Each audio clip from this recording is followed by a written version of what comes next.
Welcome to another In Wheel Time podcast, a 30-minute mini version of the In Wheel Time car show that airs live every Saturday morning, 8 to 11 a.m. Central.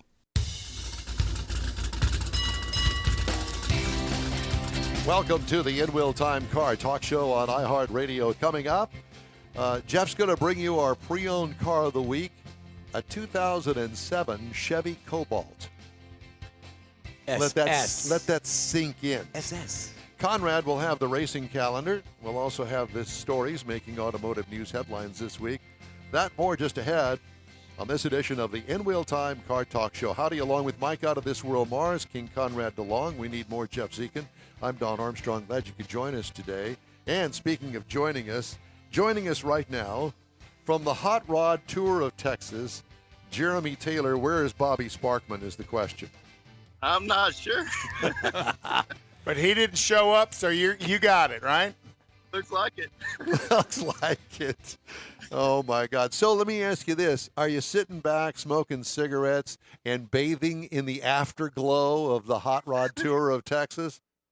I tell you what, it was an experience, wasn't it? It was. It truly was. I had more fun, and I'll tell you, I really didn't have any expectations whatsoever. I went into this. Never been on any kind of a hot rod tour in my entire life. I didn't really know what to expect. I didn't know who was going to show up. Neither did you. And you had an idea, but you didn't know who really these people were.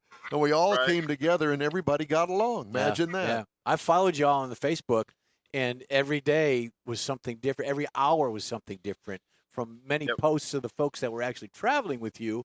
And their opinions and what they saw and their feelings about it. I thought it was great. I want to go next year.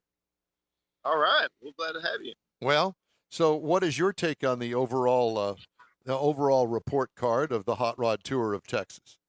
Well, from what we heard from a lot of participants, we had good feedback on this. Everybody had a good time from what we heard, and everything went smooth. We didn't have hardly any incidents. A couple breakdowns. I think one little fender bender in the brain, and somebody puked a differential at the drag strip in his Mustang. Yes, yeah, there was that one too. Yeah, when you can look under the car and you can see the pinion out invisible, you know that's a tow home. Yeah, something's gone wrong. Yeah, that's Need not a right. flatbed to tow that one home. And it was broke bad.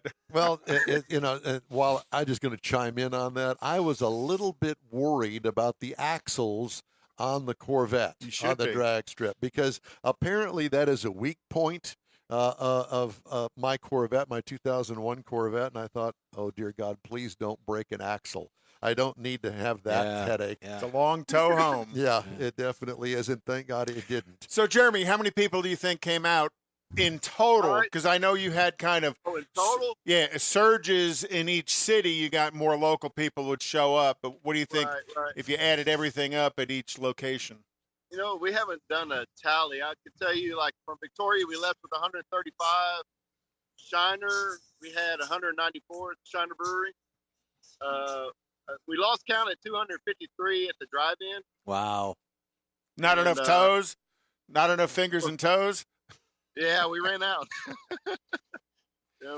And then we had a pretty good kickoff Saturday morning, but I don't remember what that count was. And we tried to get a count at Dripping Springs. When we got to 81, the person doing the counting, someone started talking to her, and she lost count.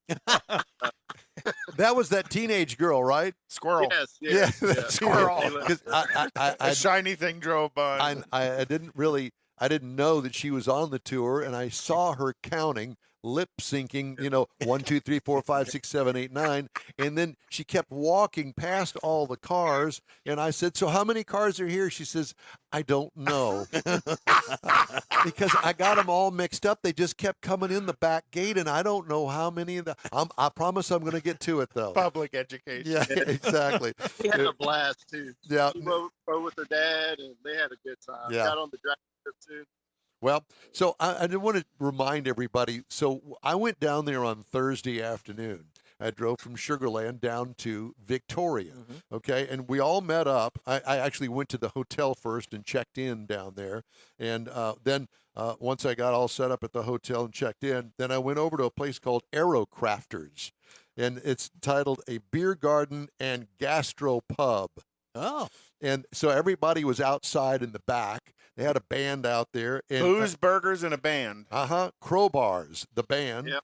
They were a pretty good band. They were very good, and brought the audience into what they were doing out there. That was tons of fun. I stayed at a place called the Candlewood Suites.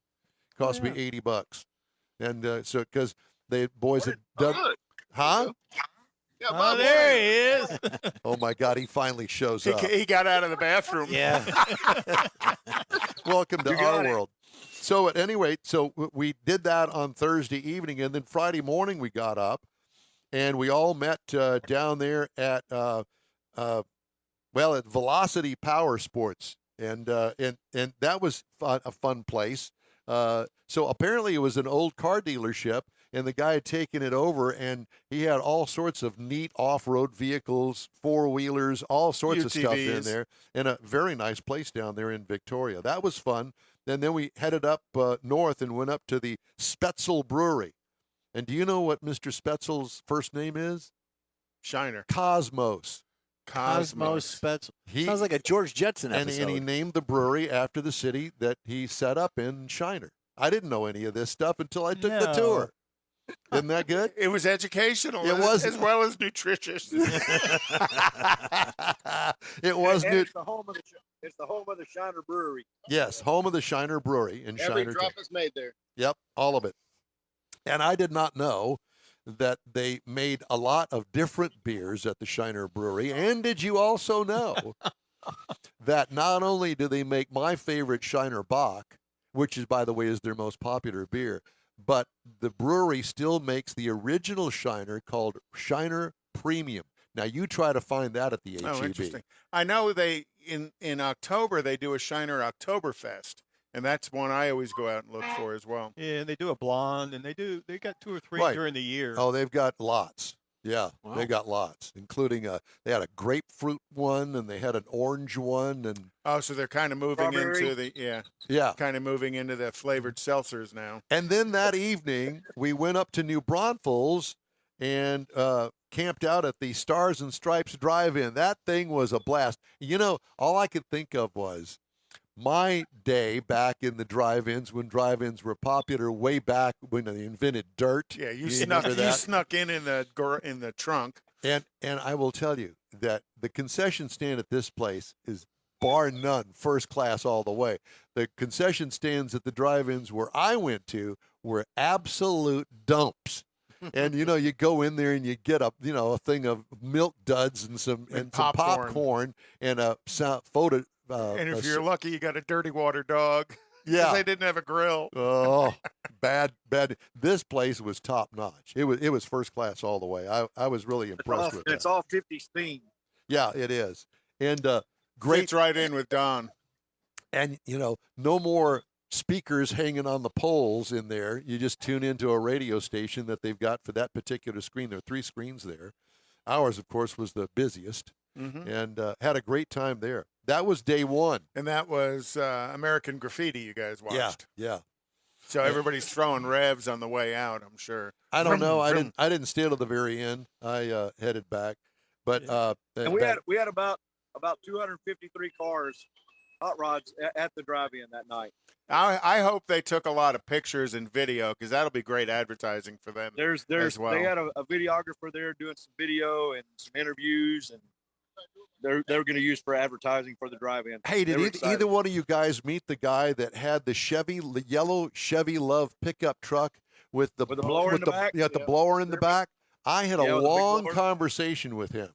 And very cool car. Cool car, and he is a very talented man. If you can imagine putting a blown small block Chevy in the back where the bed is. Now, how do you get that power to the wheels down below? With an Oldsmobile 425 transmission out of a Tornado. That's exactly what he did. I was thinking Caddy, but yeah. Yeah, that's exactly what he did. I worked for Oldsmobile. It's always Oldsmobile. Yeah. Oh, yeah. And to make it even more unique, it was a Chevy Love with a step side bed. Oh, okay. Yeah, I did not know what it was. I had to ask him, what is it exactly? Well, you couldn't tell because it wasn't a Chevy Love that I'd ever seen before. Very well done. Yeah. Well, looking at what I could see as the pictures, there was a real range of cars as well as quite the eclectic collection of Edsel police car. Yeah. That's his. I know.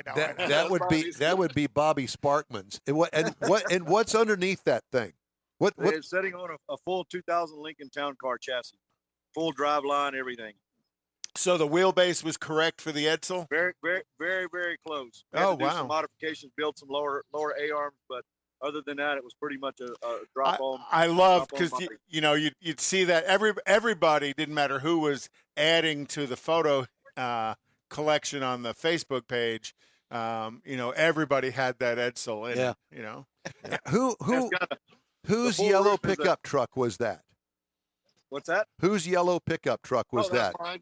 Yeah, that's mine. Jeremy's. What? So whose wife was driving it? Uh-oh, you just got him in trouble. You just got him in so much trouble. Well, because who was driving the yellow pickup truck? It was me. It was you. Are you thinking of the white pickup? Oh, the white one? No, not the white one. No. Okay. Well, you must have looked real cute driving that yellow pickup. I guess so. Yeah. Don was out of town. He was on a run. Apparently so. He was 4 days with you guys. That's exactly he right. only wears a skirt on Friday. Well, at least he finally put something on. Yeah, that's right. So, what Don's not telling you guys is he was hot lapping down the windy road by Wimberley. Once we saw him doing that, and then we saw him on that drag strip. I don't know how many times in that Corvette burning it up. Oh, good. Yeah, he had posted his best time. Yeah, it was like it was having a- one having a That's run. what you're supposed to do. yeah. You don't want to see some of those other times. It was like, I know that the 18-wheeler guys, those tractor guys, they were looking for you. They were wanting to run. That was pretty cool to see those two trucks run down the track. So tell us about next year. Well, wait a minute. Let's finish the tour. Let's finish this year. Hold on to that thought. So day 2, we went up to Dripping Springs at a place called Speeding Springs, and it's off the beaten path. You'd have to know how to get there. And I can't remember the gal's name that ran it, but Megan, yes.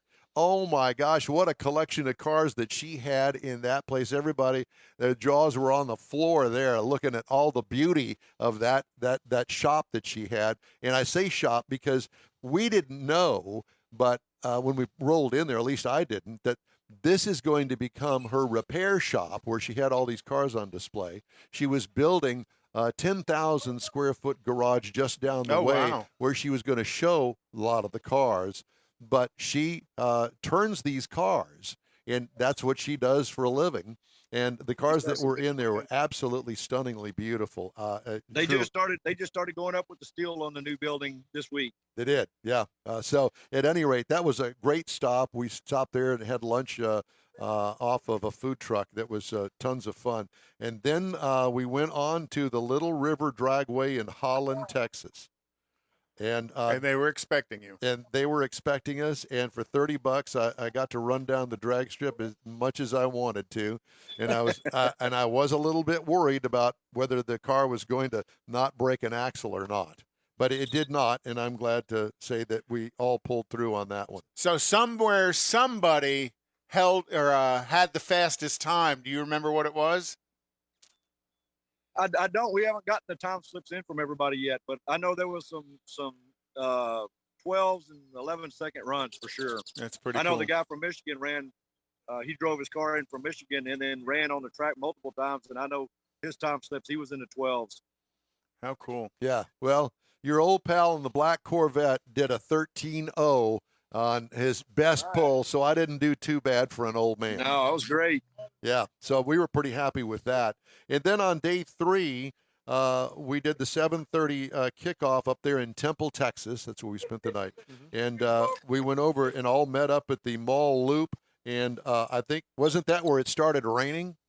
Yeah, it rained on us when we were waiting. We all got our morning shower. Yeah. That wasn't the best, but whatever the case may be. And then we headed up to Rio Vista, and on to the Roadside Museum. Now, I cut off there because I had to get back to Houston to be at work on Monday morning.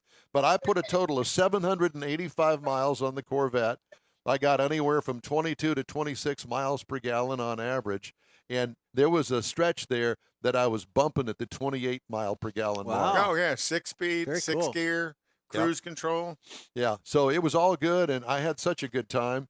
And I know that everybody's been chatting up, oh, we're ready for the next one. We're gonna Yep.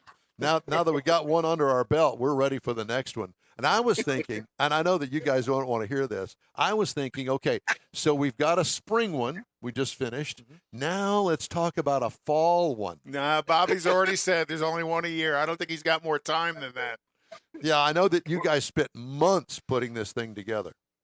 You about a year and a half. Oh, really? A year and a half? Well, But now you know what you're doing. It'll be a lot easier. Yeah, 10 minutes. We Well- we literally jumped from this to our Sunday. We wrapped up in at House of Hot Rods, and then we went over. A group of us, about 10 of us, went over to Waco. Took the wives over to the Magnolia Silos, and we made a run over to SoCal and Waco, and had a great time there. They were super hospitality to us. dump the women off, let them spend money at the silos, and you go hang out with the car they guys. enjoyed more time. They enjoyed their time at the SoCal Speed Shop more than they did the Silos. To be honest, Wow. they really did. Well, I'm a big Good, there- good women. I'm a big fan of the Yeah, rat rods, exactly. and I think we need an in-wheel time rat rod to do. I think we do that. So from there, we got home. I guess I got home and got to bed about 1:30 Sunday or Tuesday morning. Oh, gosh. Went to work at 5, and we immediately jumped on to our next car show we're doing June 4th, called Bike Strikes and Power Wheels here in Victoria at Velocity again. Okay, very good. Yeah, as a matter of fact, somebody's wife said to me, "Hey, are you coming back for the for the show?" And I'm saying, "Well, I don't know. I'm gonna." Hey, we've got an announcer spot for you if you show up. We'll Okay, put you on the microphone. all right. Well, I'll keep that in mind. Yeah, come on down. We're going to put you to work. Right. Put you to work. That's right. If you want to call But it you that. still got to pay to register. We'll comp that registration. Don't. So Bobby, did you ever come up with a total count of all the people that joined the tour? No, I know at the most we counted, because we really didn't do formal registrations or head counts, but I believe about 253 at the drive-in was our high number we saw, but we know we had over 300 at several other ventures of the tour, probably around 700 or 800 people. Yeah. Wow. Yeah, in total, as people kind Yeah. of popped in and out at different locations. Yeah. Well, Correct. Especially with the price of fuel. I was surprised we had as many stuck with us as long as they did. I believe we had 47 that made the full tour. Yeah, and I think a blower car, that's pouring a lot of gasoline in a motor. Yeah, that's right. And we averaged, I think we did, by the time we got home and totaled everything up, just a click under 1,000 miles round trip for us. Right. Yep. I could see that because it was almost 800 for me here And you back didn't to go to Sugar Fort Land. Worth. Yeah. No, I did not go to Fort Worth, and I did, obviously didn't go back to Victoria. But And then our road warrior, the long travel guy, the fellow from Michigan, and he stuck with everything and had a great time at Velocity. Got on the stage and played harmonica with the band, and Oh, how got cool. far out on the track.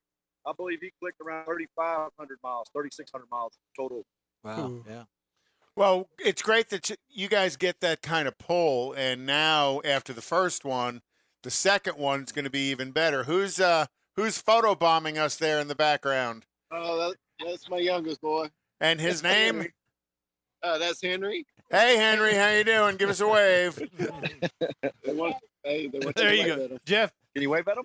Don, he's There got you a date go. for you. he's got, the goat. He's another young gearhead. Yeah, he comes to pretty much everything we go to. I want to know what He'll be going with us next time. the question came up.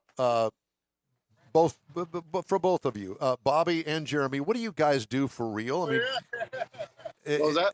what do you do for a living? For a living. Oh, go ahead. Actually, both of us work at two different chemical plants. Okay. Well, that's interesting because I was talking to one of the fellas there, and he had just he retired and got a call from one of the chemical plants there to come back to work. And he said, well, I wasn't doing anything, so I went in over there to help him. And I said, so what is the commerce in Victoria? and it's the chemical plants. I did not know any of that. And No. apparently you've got 4 major ones right there around you. Right. Yeah. Correct. Well, And it used to be ranching and farming, but it's really the chemical industry is really taking over, and the oil and gas. I guess I didn't realize how close to the intercoastal waterway you guys are. You're right on it. That's where my area is. I take care of ships and barges from all over the world for a chemical plant. Interesting. So, I'll be darned. and how long have you been in the hot rodding business? Since before I could drive. Yeah, Legally. My dad used to race Studebakers on the roundy round track. Okay. And did you? I mean, you do all your work in your own garage. You got help. Some of it we do. The swap on the Edsel, I had Lone Star Hot Rod guys out of Mathis help us with that. They're some Ford experts that really know what they're doing. Well, I have to tell you that I had more fun with Black Smoke Diesel guys up there, the Black Smoke Garage guys. Those guys are an absolute hoot. And boy, talk about some guys that can get some power out of a diesel motor. Woo! Yep. And Yeah. he's detuned. He was bumping around 1900 horsepower. He's detuned to about 1,000 now. He left at Speeding Springs. He left him a good black mark calling card on their asphalt out front. Yeah, you detune it because you're ripping differentials and transfer cases out of one. That's why he And hurting detuned it. He people. kept breaking inch and a quarter main shafts on his transmission, just shearing them off. Oh, gosh. I can only Unbelievable imagine. torque. Bobby, Jeremy, it's great to talk to you guys. Had such a great time. And Next year. Yeah, I can't Awesome. wait for the next hot rod tour of Texas. Thank you. And We were by the glad to way, have if you. everybody wants to get on there, Hot Rod Tour of Texas on their Facebook page Okay. and get all Join. the pictures and see all the videos and the pictures. Yeah. And So- we had such a rush for merchandise. We're taking another order. So if anybody wants anything, get on there. There's a post about shirts and hats. We're going to do another order for the Hot Rod Tour of Texas shirts and the caps. I'm leaving my drive-in sticker on my windshield. All right. Awesome. All right. Awesome. There's a lot of them floating around right now. All right. Well, you guys take care of yourself. Thanks again. We'll Thank talk to you guys soon. so much for For the having us support. on. You Appreciate bet. it so much. Our bet. pleasure. All right. Time now. 2.5 men. Yeah, that's right. Time now for the racing calendar, and I know that racing's picking up everywhere. Lots yeah. of good stuff. 4 wide was, I thought it was fun to watch. But they didn't have pro stock cars. No. Come on. Well, it's not NHRA without pro stock. I know. This weekend or next weekend will be Virginia Motorsports Park, followed by June 3rd through the 5th, New England Dragway, then the 17th through the 19th at Bristol in Tennessee. NASCAR is at Darlington tomorrow, Kansas next weekend, Texas on May 22nd, and then, of course, May 29th, Memorial Weekend, they'll do the World 600 in Charlotte. That's a night race, but I don't think anybody's doing the double this year because Haven't heard, before no. that race is the Indy 500. Yeah, Right. yeah. That used to be a big deal. They finished at the Indy 500, then jumped down to Right. Daytona. And you could catch the 3 great races of their series because generally Monaco is always also Memorial Weekend. So you can catch Monaco in the morning for F1, IndyCar late morning, early afternoon, and then switch to NASCAR at the end of the day and kind of snooze somewhere in the middle of it. But first race in Miami, Formula One's in Miami this weekend. Pshaw. I'm kind of interested to see how it plays out because all of the controversy of Mercedes not being very competitive this year looked like in practice they might have figured something out. Yeah, I know, Jeff. May 15th, IMSA will be at Mid-Ohio with the Cadillac DPI cars betcha. and with the Corvette running again. And then May 14th, Indianapolis Grand Prix, which is the road race. And then the big daddy of all is the Indy 500 on the 29th. But the Gulf Coast Racing Series season opener is July 2nd. And from what I understand, and hopefully going to not steal Richard's thunder on this, they have got approved to do a spec Miata race on the oval with a $5,000 purse. You could buy a spec Miata, a used one, for that much money. That's huge. So all of you guys out there with your Miatas, get ready and get a hold of Richard Tomlin with the SCCA. This is not an SCCA event. It's not a NASA event. It's kind of a NASCAR-ish event. Time now for our pre-owned car of the week review. Mr. Dziekan had a brain malfunction or something, an '07 Chevy Cobalt. Yes, '07 Chevy Cobalt. And here's my paper right here. You ready? Yeah. Okay, so this is a 2007. It's a Cobalt SS. Oh, The turbo. Oh, yeah. Well, the different trim levels are the LS Coupe, the LS Sedan, LT Coupe, and, of course, the SS, Mike. We're reviewing the SS. It's a two-door. I consider it compact. They do have a four-door available. 5 seats. I wouldn't put 5 people in it. 2 fit kind of tight in the back. Exterior features, as you can see there by the side view, you got the winged spoiler. You've got sports suspension, 4-wheel ABS brakes, sport mirrors, 11 exterior colors. we've on moved this. on to the interior. I know, we're getting there. You got cloth interior, and then you got a leather option. AM/FM CD changer is optional in there, but it's a changer like you had in the Corvette, Oh, God. not just in the the dash. tin, the tin. Right. Premium sound on this rascal. It's a cute little vehicle. I mean, I would drive it. It's got a 2.2-liter 4-cylinder. The base is a 2-liter, 148 to 260 on the horsepower. The 260, obviously, the That's ratio the of turbo the SS. 2-liter. Right, SS model. Excuse me. The torque would be 152 to 200 foot-pounds of torque. Of course, the 200 being the SS. You have the option of a 4-speed auto or a 5-speed manual. Take the manual. Oh, for well, sure. yeah, Especially with the absolutely. turbo. It'll be a real fun ride. Now, 25 in the city, 34 on the highway with a 28 combined. It's got a 13-gallon fuel tank. 0 to 60, 5.5 seconds. That's not bad. It's not good, but it's not bad.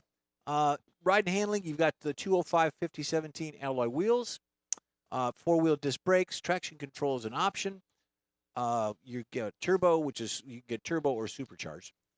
Now, this vehicle is right at $10,000, a little under $10,000, to about a $13,000 value with low miles. So there's a couple out there still available in that range. Regular Cobalt without the SS in today's money is about $3,500. Right. Well, you're So- going to pay the premium for Yeah. the SS. Yeah. But you got a hot hatch. You got a Yeah. hot little hot rod. Well, that Absolutely. would be something that you'd call the Emmons brothers and say, hey, I'm looking for an '07 Chevy Cobalt SS. You got any? And you'd say, well, yes, right over there. We In run front it. of my trailer, it says Lucas on it. It's got a small block Chevy. We tubbed it out, put an LS in it, right, Jeff? Want to remind Yeah. everybody that the In Wheel Time Car Show streams on iHeart Radio, Facebook, YouTube, Twitch, and InWheelTime.com. Podcasts available from your favorite podcast channel. In Wheel Time Car Show continues right after a quick break. Father's Day weekend, Saturday, June 18th, 2022. It's the next Tailpipes and Tacos Cruise-In, and you're invited. Tailpipes and Tacos Father's Day edition will be at the same Loopy Tortilla in Katy, 8 to 11 a.m. on Saturday, June 18th. It's the only place cruisers compete for trophies and other prizes. Enter your vehicle for Best Hot Rod, Best Classic, and Best Modern Classic. Tailpipes and Tacos is Houston's coolest cruise-in and is your opportunity to see the best hot rods, show cars, classics, and resto mods, and get Loopy Tortilla breakfast tacos and adult beverages. There's no entry fee, and cars will automatically compete for custom Loopy trophies and other prizes.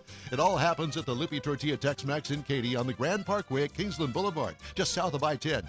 Kick off summer with Tailpipes and Tacos Father's Day edition, Saturday, June 18th. The In Real Time Car Talk Show will be there too. Celebrate Father's Day, the start of summer, and the return of Tailpipes and Tacos. Saturday morning, June 18th, 8 to 11. We'll see you then, weather permitting. Want to take a minute to tell you about Gulf Coast Auto Shield, a Houston detail company like no other. Gulf Coast Auto Shield offers paint correction services that'll give your car, truck, or SUV a like-new shine. Afterwards, you'll want to protect it with a professionally installed nano-ceramic coating or protection film. Worried about your very expensive windshield getting damaged, broken, or cracked? Let Gulf Coast Auto Shield install Exo Shield, a windshield protection film. Give John Gray a call today or check out their website, gcautoshield.com. Hey, whether you own a new, ultra-expensive, exotic, or a 5-year-old Suburban, Gulf Coast Auto Shield will help keep your investment looking like the day it rolled off the assembly line. Gulf Coast Auto Shield is conveniently located on the South Sam Houston Parkway, just south of I-69, the Southwest Freeway. Meet the staff and check out all of their services online right now at gcautoshield.com. The In Wheel Time Car Talk Show is now part of the iHeart family. Now you'll have access to 24/7 Car Talk anytime you need a fix. Just download the iHeart Radio app and ask for In Wheel Time Car Talk, and there we are. Be sure to save us in your iHeart library for instant access. No matter where you are, you have the best Car Talk Show right on your PC, laptop, or mobile device and never have to worry about finding us again. Of course, you can always get access to our video and audio streams via InWheelTime.com and your favorite podcast channel, and all of this is free to you. From the iHeart Radio app, you'll not only hear our Saturday morning live show, but the best shows of the past, updated weekly. Never miss a minute of up-to-date new car reviews, pre-owned reviews, Conrad's Car Clinic, informative interviews, automotive news, and the most fun car talk show on the planet. Just download the iHeart Radio app, search for In Wheel Time Car Talk, save it to your library, and with a tap of the icon, you'll be in touch with your favorite Car Talk team. In Wheel Time Car Talk, streaming now on iHeart.com/In Wheel Time Car Talk. That's it for this podcast episode of the In Wheel Time Car Show. I'm Don Armstrong, inviting you to join us for our live show every Saturday morning, 8 to 11 a.m. Central on Facebook, YouTube, Twitch, and our InWheelTime.com website. Podcasts are available on Apple Podcasts, Spotify, Stitcher, iHeart Podcast, Podcast Addict, TuneIn, Pandora, and Amazon Music. Keep listening, and we'll see you soon.